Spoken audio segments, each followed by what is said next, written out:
beliau sallallahu alaihi wasallam menyimpulkan beberapa nasikh wal mansukh. Kalau kita membaca hadis secara sempurnanya di Sahih Muslim, itu mengumpulkan bahkan beberapa nasikh wal mansukh di dalam satu hadis. Apa kata baginda Rasul? Nahaitukum an ziyaratil kubur. Dulu aku melarang kalian menziarahi kubur. Rupanya di sini ada penjelasan dari baginda Rasul. Bahkan kita hampir tidak mendapatkan nas lain yang menunjukkan kalau ziarah kubur itu dulu pernah dilarang, melainkan hadis ini. Jadi kalau kita membaca hadis ini, kita baru tahu ini dulu dilarang ziarah kubur itu. Para sahabat sangat mengetahui itu. Di awal-awal Islam, ziarah kubur tidak diperbolehkan. Ini kalau dalam maqasid syariah, ini namanya saddud dhara'i, menutupi celah, menutupi pintu, jangan berikan celah. Orang baru musyrik, ini sahabat baginda Rasul dulunya musyrikin, musyrik, syirik di mana-mana. Lihat pohon syirik, lihat ini syirik, apalagi lihat kubur. Pohon benda mati saja dijadikan itu sebagai media kesyirikan. Itu hadis panjang Syajaratu Anwar. Ya Rasulullah, kenapa engkau tidak membuat bagi kami pohon seperti orang mereka punya pohon itu? Kalau berperang, gantung senjata mereka di pohon itu supaya diberkati, menang peperangan. Ya Rasulullah, kami juga butuh seperti mereka. Masih ada noda-noda kesyirikannya.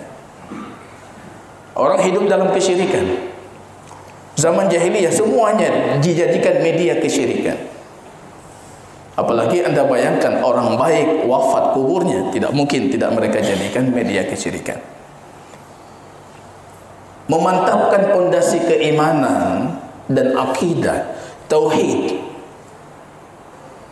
pada para sahabatnya kaum muslimin, baginda Rasul butuh waktu.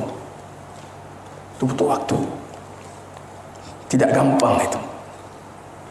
Jangan kita berfikir sekarang kalau kita sudah membangun sebuah fasilitas pendidikan, oh udah masuk ke situ langsung keluar jadi ahli tauhid. Tidak segampang itu.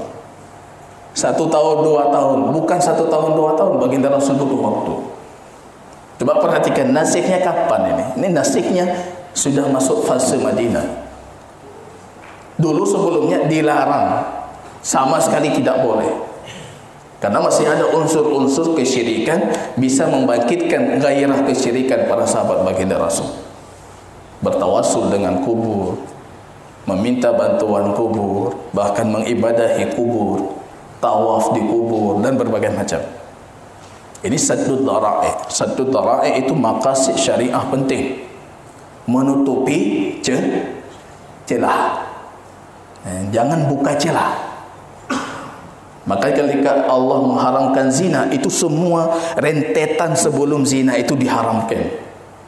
Lihat saja tidak boleh. Al-ula laka wa thaniha alayka. Pandangan pertama itu milikmu, tiba-tiba sudah memandang, apa boleh buat? Tapi kali yang kedua tidak, ditutup semua celahnya. Itu saddud dhara'i. Itu kita jadikan dalam syariah, itu dijadikan sebagai asas penting dalam maqasid syariah, menutupi celah. Umar ibn al-Khattab ketika memperhatikan banyak para sahabat baginda Rasul sampai ke tempat Bai'atul Ridwan di Hudaybiyah itu, mereka berlari semuanya ke pohon tempat baginda Rasul membaiat para sahabatnya. Semua lari. Ini mereka beranggapan ini pohon diberkati, pohon ada berkahnya. Besoknya datang perintah Umar, potong pohonnya. Beliau ukur ini, jangan sisa. Ini namanya saddud dhara'i. Apa salahnya pohon? Salahnya karena nanti ini akan mengundang dia, membuka celah, membuka celah. Jangan sedikit pun buka celah. Apalagi ini pembahasan kesyirikan, pembahasan sangat penting. Pembahasan utama, pembahasan tauhid ini asas. Anda mau ibadah seumur hidup, kalau tauhidnya tidak benar, tidak bermanfaat. Anda mati-matian dalam ibadah tapi bermasalah dengan kesyirikan, la yahbatanna amal. La in asyrakta ya Muhammad, kalau engkau membuat kesyirikan, Muhammad ini, Muhammad saja kalau buat kesyirikan, semua kebaikannya gugur. Apalagi kita.